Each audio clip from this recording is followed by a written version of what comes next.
हाँ, तो नमस्कार दोस्तों, आप लोग कैसे हैं? उम्मीद करते हैं कि अच्छे होंगे। अगर आप 2026 में बोर्ड देने जा रहे हैं, तो सही वीडियो पर क्लिक किए हैं। अगर मेरे साथ आप 15 से 20 मिनट दे देते हैं, तो मोस्ट इम्पोर्टेंट जितने भी आने वाले 80 ऑब्जेक्टिव हैं, उसमें से आपको लगभग ऑब्जेक्टिव इस वीडियो से मिल जाएँगे। तो आइए देखिए, आज हम लोग साइंस का मॉडल सेट 1 डिस्कस करने जा रहे हैं और काफ़ी इम्पोर्टेंट है ये मॉडल पेपर। टारगेट का है और हर बार इससे सवाल आता है। तो बहुत ही प्यारा सा क्वेश्चन सारे सिलेक्ट किए गए हैं। तो निश्चित रूप से शुरू से अंत तक देखें और मुझे कमेंट करें कि आपने कितना सही किया है। और पहली बार अगर चैनल पे विजिट कर रहे हैं तो अच्छे-अच्छे वीडियो पाने के लिए चैनल को ज़रूर सब्सक्राइब कर लेंगे। तो चलिए बिना देर किए हुए स्टार्ट करते हैं और हम लोग का टारगेट रहेगा कि 80 में से 80 ज़रूर सही करें। तो स्टार्ट करते हैं, चलते हैं, आगे बढ़ते हैं। आज का पहला सवाल काफ़ी इम्पोर्टेंट सवाल। क्या लिख रहा है मेरे दोस्त पहला सवाल में? ये पहला सवाल ही लिख दिया है कि कौन सा लेंस में वास्तविक आभासी दोनों प्रकार के प्रतिबिंब बन सकते हैं। तो एकमात्र ऐसा लेंस है, उत्तल लेंस ही है, जो दोनों प्रकार के लेंस ये प्रतिबिंब बना सकते हैं। और अवतल लेंस जो है केवल आभासी प्रतिबिंब बनाता है। नेक्स्ट सवाल पे हम लोग चल रहे हैं, सेकंड पे। सेकंड सवाल में लिख रहा है इसमें कि हवा में स्वतंत्र रूप से लटका हुआ क्षैतिज चुंबक हमेशा आराम की स्थिति में रहता है। ये जब भी रहेगा तो उत्तर और दक्षिण दिशा को ही इंडिकेट करेगा। पूरब पश्चिम या तो और दिशा को नहीं, जब भी तो उत्तर दक्षिण में। जीवाश्म ईंधन के जलने पे कौन सी गैस मुक्त नहीं होती है? ये बहुत ही प्यारा सा सवाल है मेरे दोस्त। बच्चे क्या करते हैं, पढ़ जाते हैं कि इनमें से कौन सी गैस मुक्त करती है और एग्जाम में गलती कर देते हैं। तो ऑक्सीजन गैस मुक्त नहीं करती है, carbon dioxide, sulphur dioxide, carbon monoxide, ये सब क्या करती है, वो मुक्त करती है। नेक्स्ट सवाल हम लोग 4 पे चल रहे हैं। काफी अच्छे अच्छे सवाल सिलेक्ट किए गए हैं इस बुक में। तो 4 नंबर पे चल रहे हैं, बहुत ही इजी सवाल है। उत्तल दर्पण में आवर्धन का महत्तम मान क्या हो सकता है? तो ये महत्तम मान जो है 1/2 हो सकता है, इससे ज्यादा नहीं हो सकता है, खास करके उत्तल दर्पण में। आगे लिख रहा है, प्रकाश संश्लेषण के लिए दृश्य प्रकाश स्पेक्ट्रम का सबसे प्रभावी रंग कौन सा है? तो आपको पता है कि रेड कलर जो है सबसे प्रभावी कलर होता है। नेक्स्ट सवाल हम लोग चल रहे हैं, सवाल नंबर 6 पे आ गए हैं। लिख रहा है 6 में कि किस युक्ति में विभक्त वलय दिक् परिवर्तक का कार्य करता है? तो ये जो है विद्युत मोटर में। 7 नंबर, प्रतिरोधकों के एक संयोजन में से एक प्रतिरोधक को हटा लेने पर कुल प्रतिरोध बढ़ जाता है, यह संयोजित था यानी किस क्रम में था? ये जो था समांतर क्रम में। समांतर क्रम में हटाएंगे तो बढ़ेगा। नेक्स्ट हम लोग चल रहे हैं सवाल पे, सवाल नंबर 8 पे आ गए हैं।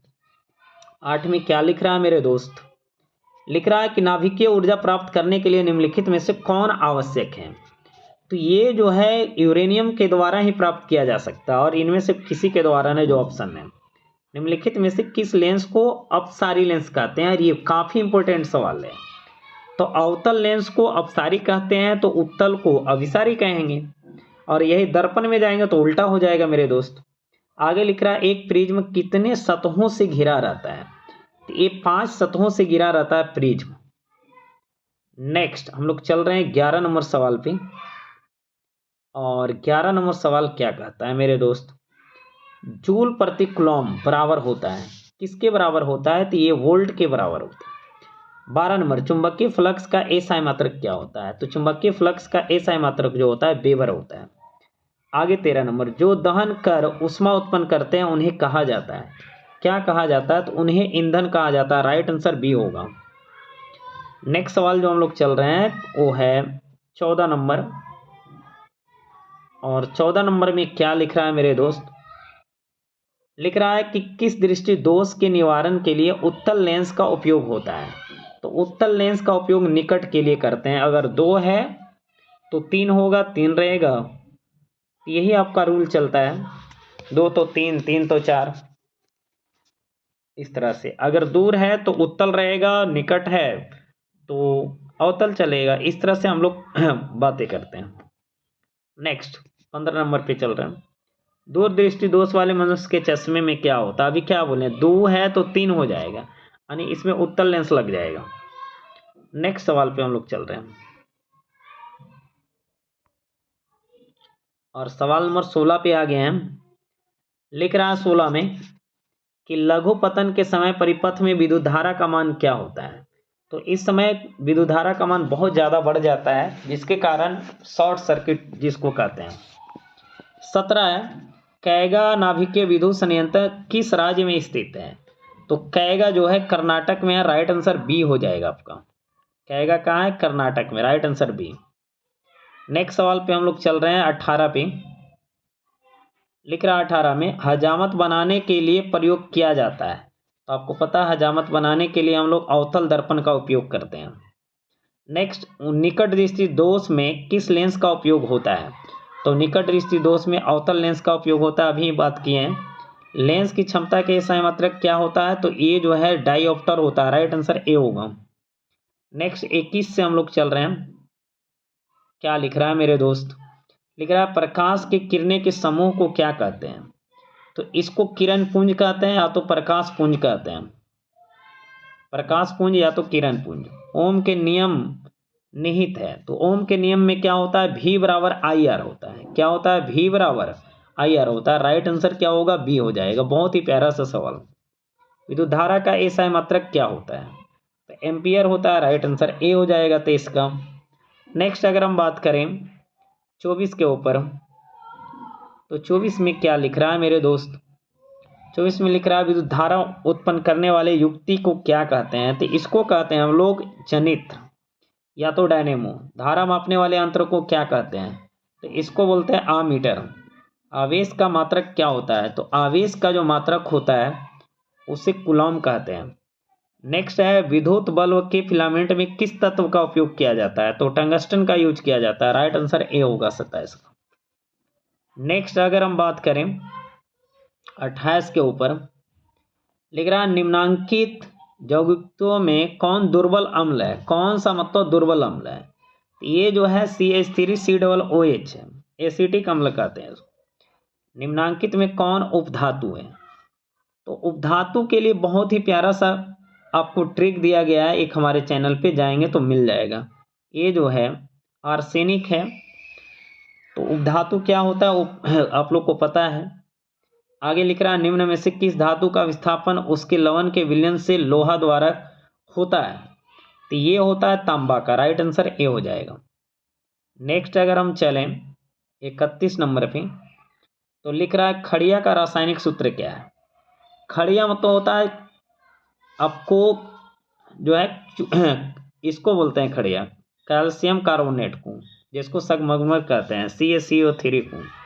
बिल्डिंग में कौन सा गैस का उपयोग किया जाता है? तो बिल्डिंग जो मारा जाता है वो इथाइन के द्वारा मारा जाता है, इथाइन गैस के द्वारा। नेक्स्ट सवाल जो है 33 नंबर, लिख रहा अवक्षेपण अभिक्रिया किस प्रकार के लवण, लिख रहा अवक्षेपण अभिक्रिया से किस प्रकार का लवण प्राप्त होता है? तो अवक्षेपण के द्वारा जो है अविलीय। आगे लिख रहा बेकिंग सोडा का रासायनिक नाम क्या है? बेकिंग सोडा का रासायनिक नाम है सोडियम हाइड्रोजन कार्बोनेट। नेक्स्ट जो है सवाल नंबर 35 पे चल रहे हैं हम लोग। लिख रहा है 35, देखिए मेरे दोस्त क्या लिख रहा है, निम्नांकित में से कौन सा उत्पाद लेड नाइट्रेट को गर्म करने पर प्राप्त होता है? तो ये जो प्राप्त होता है NO2 और O2 होता है। निम्नलिखित में से कौन विजातीय यौगिक है? तो विजातीय यौगिक में प्लास्टर ऑफ पेरिस है, बाकी सब एक ही है। चूना पत्थर बोलो, खड़िया बोलो, संगमरमर, सब एक ही पक्षी का नाम है। 37 नंबर पे चल रहे हैं। निम्नांकित में से किस धातु को किरोसिन में डुबाकर रखा जाता है? तो सोडियम को रखा जाता है, सभी बच्चे को पता होगा। कौन सा अधातु कमरे के ताप पर द्रव अवस्था में रहता है? अधातु बोलेगा तो ब्रोमीन होगा और धातु बोलेगा तो पारा होगा। सीसा और टीन की मिश्र धातु को क्या कहते हैं? तो सीसा और टीन के मिश्र धातु को हम लोग बोलते हैं सोल्डर। क्या बोलते हैं? सोल्डर, राइट आंसर ए होगा। नेक्स्ट चलते हैं 40 पे। 40 नंबर सवाल है निम्नलिखित में से किसे चाकू से काटा जा सकता है? तो चाकू से कटने वाली धातु है लिथियम। आगे इथिलीन में कार्बन कार्बन के बीच 2 आबंध मौजूद है, जिनमें कौन सा रहता है बॉन्ड भाई? तो उसमें एक सिग्मा रहता है बॉन्ड और एक पाई बॉन्ड रहता है। राइट आंसर ए हो जाएगा। इथेन में कितने सहसंयोजक आबंध होते हैं? तो इथेन जो बनाता है वो 7 में, इसमें जो है 7 सहसंयोजक बंधन रहता है। नेक्स्ट हम चल रहे हैं 43 नंबर सवाल पे। ये 43 नंबर सवाल क्या कहता है मेरे दोस्त? CnH2n+2 किसका सामान्य सूत्र है? तो 43 का राइट आंसर हो जाएगा एल्कीन। नीला थोथा जिसे तुतिया कहते हैं, इसका रासायनिक सूत्र क्या है? तो कॉपर सल्फेट यानी CuSO4 5H2O। आवर्त सारणी के उदग्र स्तंभों को क्या कहते हैं? तो इसको बोलते हैं वर्ग। राइट आंसर ए होगा। नेक्स्ट हम लोग चल रहे हैं 46 नंबर पे। लिख रहा आवर्त सारणी के प्रथम वर्ग के सदस्य हैं। तो आवर्त सारणी के प्रथम वर्ग के सदस्य क्षारीय धातु। सोडियम कार्बोनेट का अणुसूत्र क्या होता है? तो इसका अणुसूत्र होता है Na2CO3। नेक्स्ट सवाल हम लोग चल रहे हैं 48 नंबर पे। लिख रहा है सबसे कठोरतम तत्व कौन है? तो सबसे कठोरतम तत्व में माना जाता है हीरा। राइट आंसर बी होगा। अक्रिय तत्व कौन सा है? तो अक्रिय तत्व जो है हीलियम है। बाकी जो सक्रिय तत्व है। आधुनिक आवर्त सारणी में तत्वों के वर्गीकरण का आधार क्या है? तो ये जो किया गया है परमाणु संख्या के आधार पर किया गया है। राइट आंसर डी होगा। नेक्स्ट सवाल हम लोग चल रहे हैं 51 सवाल क्या कहता है? हीलियम कैसा तत्व है? तो हीलियम जो है अक्रिय तत्व है। कौन सा अधातु विद्युत का सुचालक होता है? तो ये अधातु जो है ग्रेफाइट है। आधुनिक आवर्त सारणी में कितने वर्ग है? तो 18 वर्ग है और 7 आवर्त रखा गया है। नेक्स्ट सवाल पे हम लोग चल रहे हैं 54 नंबर पे। लिख रहा है उदासीन विलयन का पीएच मान क्या होगा? तो उदासीन विलयन का पीएच मान 7 के बराबर होता है। 7 से ज़्यादा क्षारीय होता है, 7 से कम अम्लीय होता है। भारत सरकार ने बाघ संरक्षण योजना कब प्रारंभ की थी? तो ये जो प्रारंभ किए थे 1973 में। नेक्स्ट सवाल हम लोग चल रहे हैं 56 नंबर पे। कोशिका का पावर हाउस किसे कहा जाता है? कोशिका का पावर हाउस माइटोकॉन्ड्रिया को कहा जाता है। किस प्रकार के जनन में जनक के शरीर से कलिका खिलती है? ये जो खिलती है मुकुलन में खिलती है। किस में खिलती है? मुकुलन में। नेक्स्ट सवाल हम लोग चल रहे हैं 58 नंबर। मनुष्य में वीर्य संबंधित है। तो वीर्य जो है उत्सर्जन से है, जिसको किडनी कहते हैं। स्वकोषी पोषण के लिए क्या आवश्यक है? तो इसमें से सभी चीज आवश्यक है, तभी स्वकोषी पोषण हो पाएगा।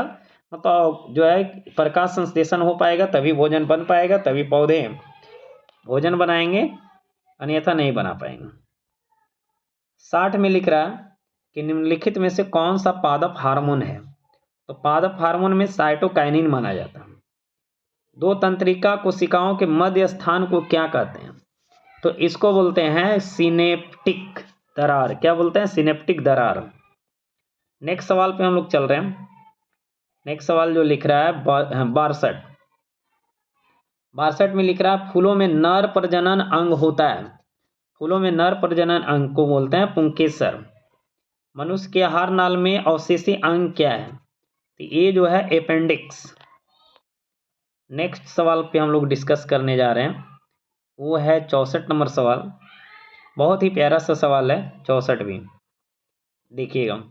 लिख रहा निम्न में से कौन एक जैविक प्रक्रम द्वारा अपघटित होने वाला पदार्थ है? तो ये जो है सूखे घास पत्ते ही हो सकते हैं, इसके अलावा कुछ भी नहीं हो सकता है। क्या हो सकता है? सूखे घास पत्ते। मुकुलन द्वारा अलैंगिक जनन होता है, किस में होता है? तो ये होता है हाइड्रा में। राइट आंसर ए होगा। नेक्स्ट सवाल जो है 66 नंबर पे। तो लिख रहा अस्थिर केसर के आधारीय भाग को कहते हैं। तो अस्थिर केसर के आधारीय भाग को अंडाशय कहते हैं। परागकोश में क्या होता है? तो परागकोश में होता है अंडाशय। परागकोश में क्या होता है मेरे दोस्त? अंडाशय होता है। देखिए नेक्स्ट सवाल पे हम लोग डिस्कस करने जा रहे हैं, और ये लिख रहा है कोशिका झिल्ली किस प्रकार की झिल्ली माना जाता है? तो कोशिका झिल्ली जो है अर्ध पारगम्य होता है। मस्तिष्क कौन सा भाग में गंध पहचानने का केंद्र माना जाता है? तो गंध पहचानने का जो केंद्र है अग्र मस्तिष्क है, आगे वाला मस्तिष्क का पार्ट। नेक्स्ट सवाल जो है 70, आप लोग समझेंगे 70 में क्या लिख रहा है मेरे दोस्त। प्रथम मासिक धर्म का प्रकट होना क्या कहलाता है? तो प्रथम मासिक धर्म का प्रकट होना मेनार्थी कहलाता है, मेनार्थी। आगे है निम्नलिखित में से कौन गुरुत्वानुवर्तन का उदाहरण है? तो गुरुत्वानुवर्तन का उदाहरण जो है वो है जड़ की वृद्धि, जड़ की तरफ जाना ही गुरुत्वानुवर्तन कहलाता है। नेक्स्ट सवाल 72 है, लिख रहा है परजीवी पौधा का एक उदाहरण है। तो परजीवी पौधा का उदाहरण एक क्या है? अमरबेल है। एटीपी में फास्फेट की संख्या कितनी होती है? पहले आप लोग कमेंट करेंगे कि एटीपी का फुल फॉर्म क्या होता है, बताएंगे कमेंट बॉक्स में। तो 73 का सी हो गया राइट आंसर। एटीपी में 3 फॉस्फेट की संख्या होती है। अब चल रहे हैं 74 नंबर पे, लिख रहा है पादप हार्मोन का एक उदाहरण है। पादप हार्मोन का उदाहरण क्या है? IAA